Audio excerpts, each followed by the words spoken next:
আমার নাম সাদ্দিদি কস্তা। আমি ১৯৯৫ সনে আমি এই নারায়ণগঞ্জে আসলাম। আইসা দেখি যে অল্প বেতনে কাজ করতে হয়। তখন আমি আবার সাথে গার্মেন্টসে ঢুকলাম। গার্মেন্টসে ঢুকে কাজ করি। কাজ করার পর ওই গার্মেন্টস থেকে আমরা আরামবাগ এই গার্মেন্টসে আসলাম। আসার পর ইউপিপিআরের আমি এই সংস্থায় কেশিয়ারের জাহানারার সাথে আমার পরিচয় হয়। পরিচয় হওয়ার পর সে বলল যে তুমি এই জায়গায় একটা সমিতিতে নাম দাও। তারপর আমি আইসা বললাম, বলার পর আমার হাজব্যান্ড বললো তুমি এই বেতন থেকে তুমি কিভাবে 49 টাকা করে দিবা। তো আমি বললাম যে আমি আস্তে আস্তে আস্তে আস্তে করে আমি দিতে পারবো, কষ্ট করে করে, তোমার ওটা চিন্তা করতে হইব না, কারণ বাজার তো আমি নিজেই করি, ওর থেকে আমি দিতে পারবো।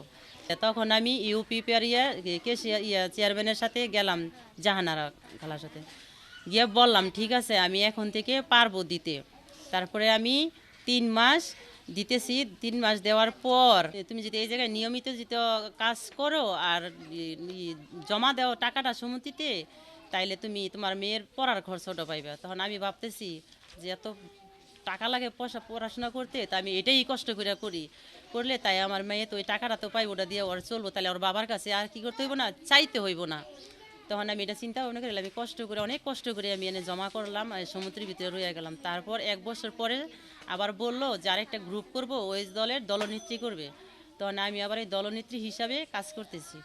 কাজ করতে করতে এক এক দেড় বছর পরে আবার 2 বছর পরে শুনি যে এই জায়গায় আবার একটা ইউপিপির সংস্থা থেকে এক স্কুল খুলবে, প্রি স্কুল মানে অক্ষর শিখানি স্কুল।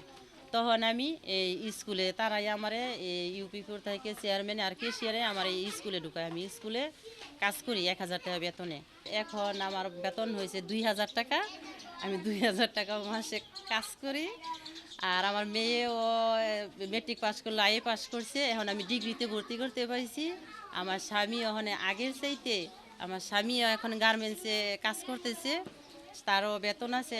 ইউপিপিআর ইয়ে থেকে স্কুলও পাইছি, আবার দলনেত্রী হিসেবেও কাজ করতেছি। আবার আমার মেয়েও আইএ পাস করে, আমার মেয়েও এই ইউপিপির সংস্থা থেকেও সেও একটা কাজ করতেছে। এখন আমরা 3 জন মিলে আমি সংসার আগে যেই এই অভাবটনে ছিলাম ওটা থেকে আমি আগের সাথে এখন আমি অনেক ভালো আছি।